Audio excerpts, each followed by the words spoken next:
Bismillahirrahmanirrahim. Assalamualaikum warahmatullahi wabarakatuh. Alhamdulillahi rabbil alamin. Wal aqibatu li ahli taqwa wal yaqin. Wala udwana illa ala zalimin. Ashhadu an la ilaha illallah wahdahu la syarika lah.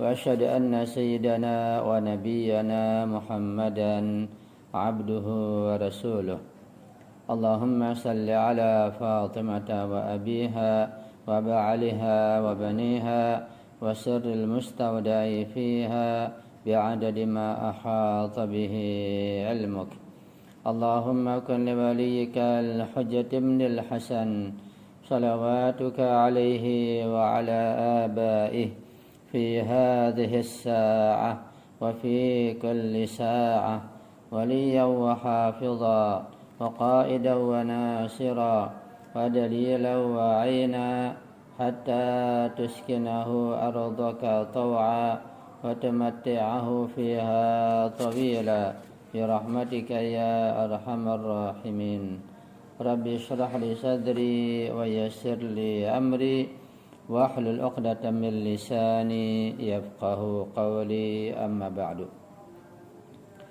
Ma'asyiral ikhwah al-mu'minin wal akhwat al-mu'minat rahimakumullah. Alhamdulillah wa syukurillah.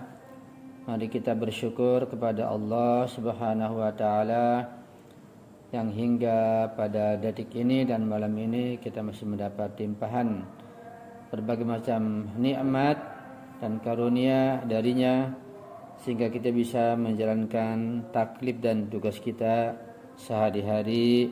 Dan pada malam ini insyaallah kita akan menjalankan tugas kita yang lain, yaitu mempelajari ilmu akhlak dengan mengkaji kitab Risalatul Huquq al-Imam As-Sajjad Ali Zainul Abidin.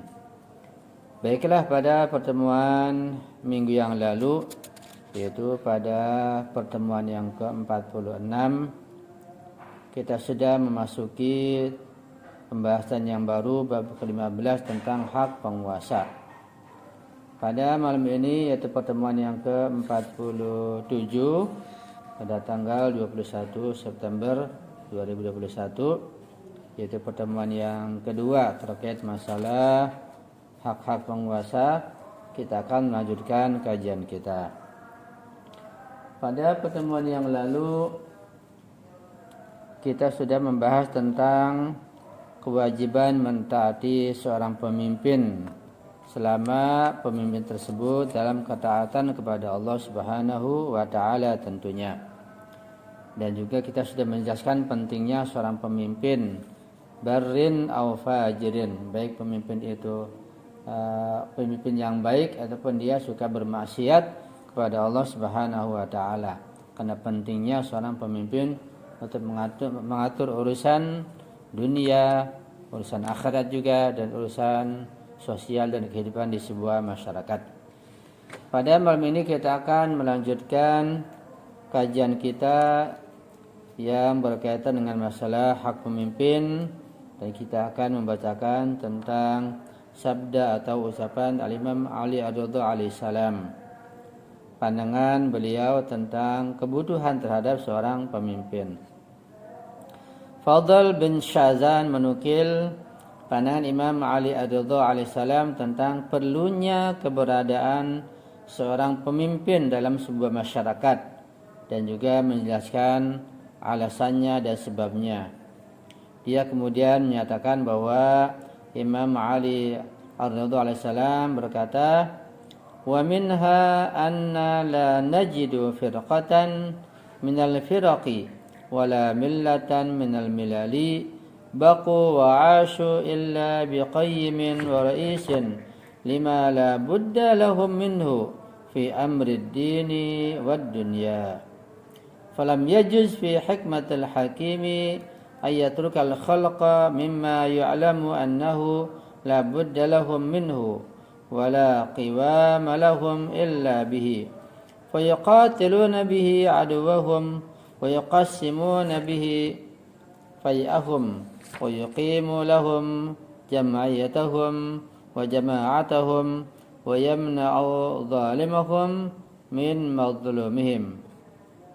Itulah ucapan Imam Ali radhiyallahu salam yang artinya salah satu alasan untuk mendukung pandangan ini adalah bahwa tidak ada kelompok atau umat yang mampu untuk terus hidup tanpa seorang pemimpin.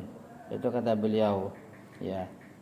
La najidu firqatan dan seterusnya baqu wa ashu illa biqayyimin wa ra'isin.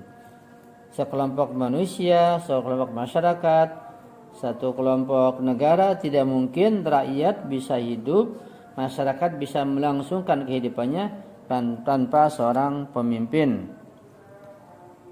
atau seorang penguasa. Kemudian kata beliau, karena orang itu membutuhkan seorang pemimpin untuk urusan duniawi dan urusan ukhrawi, urusan akhirat. Oleh karena itu, kata beliau, tidaklah bijaksana bagi orang bijak untuk mencabut dari rakyat apa yang mereka butuhkan untuk melanjutkan hidup mereka. Itu kebutuhan pada seorang pemimpin. Apa tujuannya? Tujuannya jika mereka memiliki musuh, mereka melawan musuh-musuh mereka di bawah pemerintahannya. Mereka membagi rampasan perang di bawah pengawasannya. Jadi salah satu tugas pemimpin adalah mengawasi dalam membagi rampasan perang ketika memenangkan sebuah peperangan, sebagaimana yang dicontohkan oleh Rasulullah Shallallahu Alaihi Wasallam dan para imam maksum.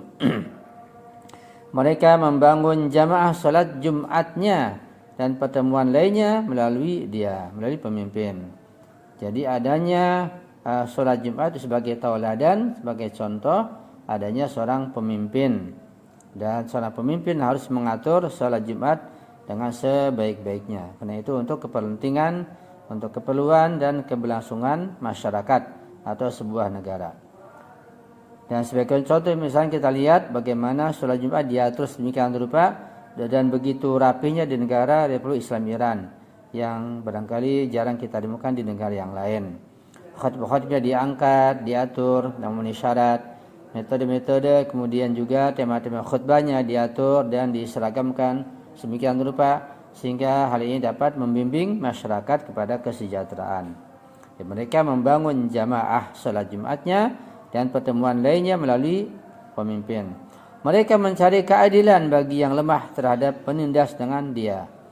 Nah, ini diantara tugas pemimpin yang paling penting, yaitu meratakan keadilan, menegakkan keadilan dan menindas kezaliman. Ini yang paling penting tentunya. Karena jika tidak ada jika tidak ada seorang pemimpin, tidak mungkin akan meratakan sebuah keadilan di sebuah masyarakat, di sebuah negara. Jadi kebutuhan akan adanya seorang pemimpin jelas itu ditetapkan dari kata-kata yang diungkapkan oleh Imam Ali Ar-Ridha alaihi salam. Ini juga mengukuhkan dengan memperkuat ungkapan dan ucapan dari Imam Ali alaihissalam yang sudah kita bahas pada pertemuan minggu yang lalu. Betapa seorang pemimpin itu diperlukan. Jika tidak ada seorang pemimpin yang adil atau yang ahli taat, maka pemimpin ahli maksiat pun itu tidak ada masalah. Artinya tetap diperlukan seorang pemimpin seperti itu. Kemudian di sini kita akan bacakan tentang sebuah tema, yaitu para pemimpin yang adil dan karakteristik mereka. Tentu pemimpin yang adil adalah pemimpin tumpuan masyarakat, harapan semua umat, ya. Dan tentu memerlukan kriteria sifat-sifat yang jelas untuk kita pahami dan untuk kita pilih insyaallah. Karena ketika tidak ada pemimpin yang adil, maka mana mungkin keadilan akan dapat ditegakkan. Di sini pentingnya pemimpin yang adil dan bijak untuk menegakkan hukum, sehingga hukum ditegakkan dan tidak pandang bulu. Ya. Allah Subhanahu wa taala telah berfirman di dalam Al-Qur'an Al-Karim bahwa ada dua macam penguasa, yaitu pemimpin yang adil dan penguasa yang zalim. Masing-masing memiliki karakteristik tertentu yang akan kita uraikan secara singkat di sini. Di antaranya ayat dalam surat Al-Anbiya ayat 73. Akan kita baca insyaallah.